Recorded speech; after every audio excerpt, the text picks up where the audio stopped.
Hey, Tim Storm here from Storm Writing School. Today I want to talk about action in stories. Because here's the thing, we writers, we really love to use words to evoke experiences for readers. We love to delve into character motivations and tics and flaws, and we love to create settings that are new or impossible or fantastical for readers to immerse themselves into. And all those things are great, they can be part of a story, but none of them are in and of themselves a story. In a story, stuff needs to happen. I have worked with a fair number of writers who either begin a story with nothing happening or interrupt it to deliver pages and pages of exposition or description. Readers come to stories to see characters do things, not just be things. Existence is not a story. So, and I'm just going to get rid of my face up here. So, first thing is that it's easy enough to understand this concept that action is necessary in a story, but there's this whole next step involved, which is that not all action is interesting to read. Not all action is movement. And so there's this differentiation between the terms action and movement that I'll use throughout this thing. So indulge me for a moment as I attempt a football analogy. I'm not really an American football fan, but everyone else in my home state is, so I have some familiarity with the sport.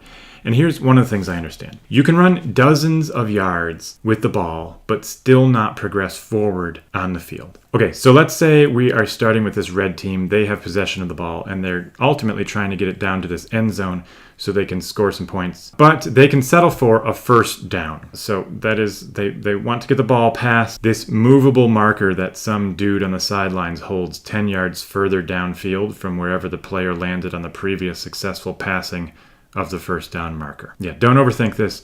It's really a pretty weird sport. But here's the really important part. Our red player here, he might run forward a little bit and then backtrack and then cross the field and then make some modest forward progress only to effectively end up right where he began. Something like this could be his trajectory. Similarly, in your story, you might have a character who technically does things like leaves home, drives to a gas station, fills up, cleans windshields, drives to work, punches in, etc. But unless the action is moving toward or away from some objective, it's likely not going to be compelling for readers. Just as a football game full of failed attempts at first downs is boring. So that's our first concept. You can run dozens of yards but not make a first down. And for the writer, there is such a thing as character action that does nothing to transform characters. It doesn't make any meaningful progress toward a goal or toward a failure. It doesn't result in any sort of change in their situation like a first down does. Here's the next step.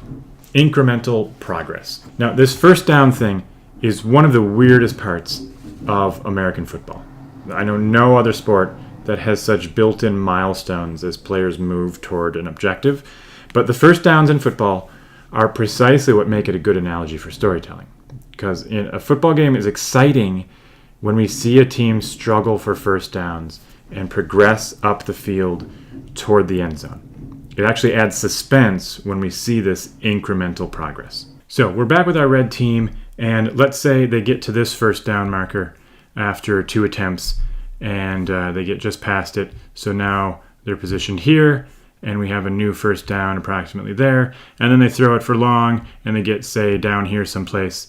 And so we set up down here, and there's a new first down marker approximately there. And then they rush it again, and they get past it. And now they're down here, and the goal ultimately is within range. For the writer, those places where we see the goals shift a little bit, those are sort of the metaphorical first downs here.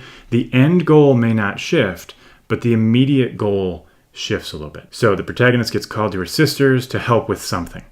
The goal is to find out what. The sister is pregnant. The goal is to help deliver the baby. The baby is a literal monster. The goal is to keep everyone safe from it.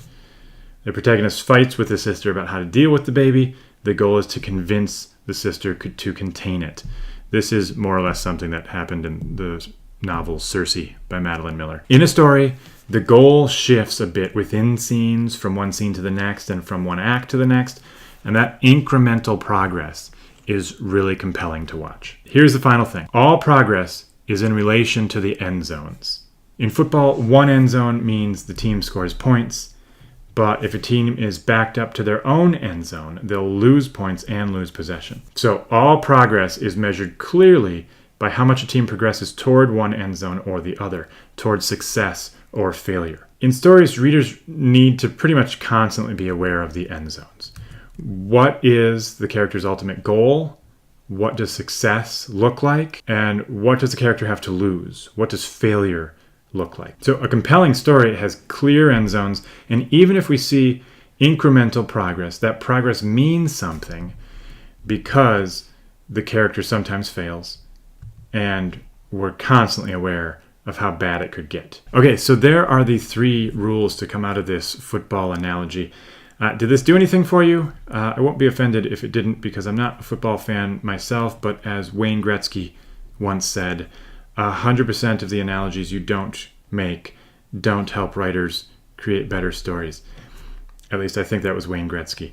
I'm not really a hockey fan either.